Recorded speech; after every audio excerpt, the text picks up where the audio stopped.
Praise the lord. ఈ రోజు దేవుని వాగ్దానం.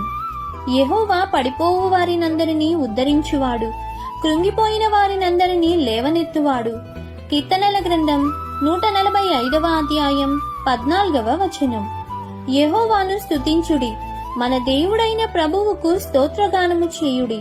మన ప్రభువు గొప్పవాడు, ఆయన అధిక శక్తి గలవాడు, ఆయన జ్ఞానమునకు మితిలేదు.